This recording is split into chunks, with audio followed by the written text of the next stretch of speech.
पुढच्या 2-3 दिवसात मान्सून पुढे सरकण्यास अनुकूल स्थिती। कोकण, मध्य महाराष्ट्र आणि मराठवाड्यात हलक्या पावसाची शक्यता। मान्सून थोडा पुढे सरकला पण केरळपासून अजूनही दूरच।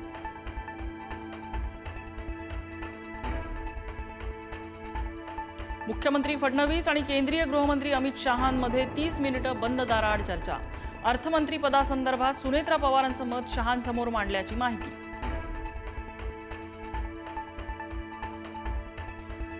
अर्थखातं देण्यास विलंब केला जात असल्याने उपमुख्यमंत्री सुनेत्रा पवार नाराज असल्याची माहिती। आता आम्ही सावरलो आहोत, त्यामुळे अर्थखातं पुन्हा आमच्याकडे आलं पाहिजे, सुनेत्रा पवारांचं मत।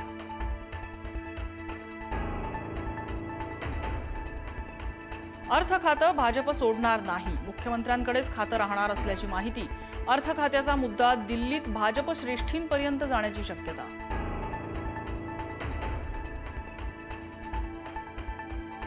राष्ट्रवादी काँग्रेसच्या बैठकीत नाराजीचा सूर कायम। सुनील तटकरे आणि छगन भुजबळांमध्ये वाद झाल्याची माहिती, तर प्रफुल्ल पटेल मुंबईत असूनही बैठकीला गैरहजर।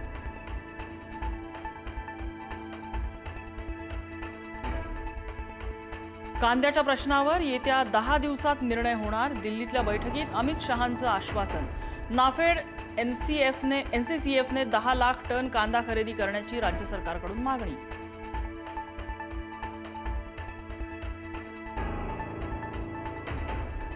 मुंबईतल्या काही सोसायट्यांमध्ये कुर्बानीच्या मुद्द्यावरून वाद। गोरेगावच्या गोकुळधाम सोसायटीत कुर्बानीची परवानगी रद्द, तर घाटकोपरच्या सागर पार्क सोसायटीत बकरा कुर्बानीला विरोध। पोलिसांचा तगडा बंदोबस्त।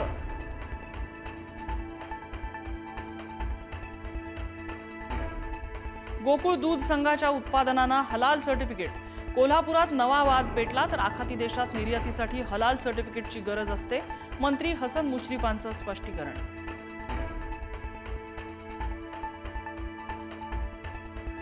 शरद पवारांच्या राष्ट्रवादीचे प्राजक्त तनपुरे यांचा भाजप प्रवेश निश्चित झाल्याची माहिती।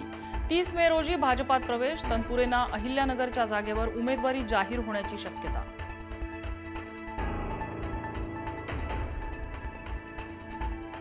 कर्नाटकबाबत काँग्रेस अध्यक्ष मल्लिकार्जुन खरगेंच्या निवासस्थानी बैठक। कर्नाटकचे मुख्यमंत्री सिद्धरामय्या उद्या राज्यपालांना भेटण्याची शक्यता।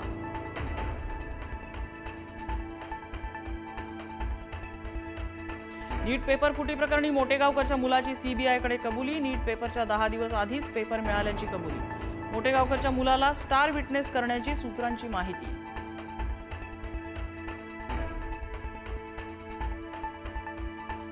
नीट पेपर फुटी प्रकरणी सीबीआयकडून तेजस शहाला अटक। पुण्यात भौतिकशास्त्राचा शिक्षक म्हणून तेजस शहा कार्यरत। मनीषा हवालदारच्या पतीला तेजसनेच भौतिकशास्त्राचे प्रश्न दिल्याची माहिती।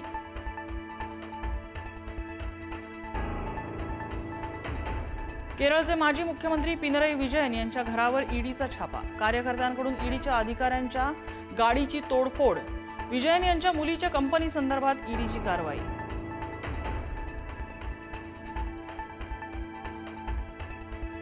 एअर इंडिया आणि इंडिगोकडून जून ते ऑगस्ट 2026 दरम्यान विमान फेऱ्यांमध्ये मोठी कपात। एअर इंडियाच्या 22% तर इंडिगोच्या 7% फेऱ्या कमी होणार। इंधन दरवाढ आणि आंतरराष्ट्रीय तणावामुळे निर्णय।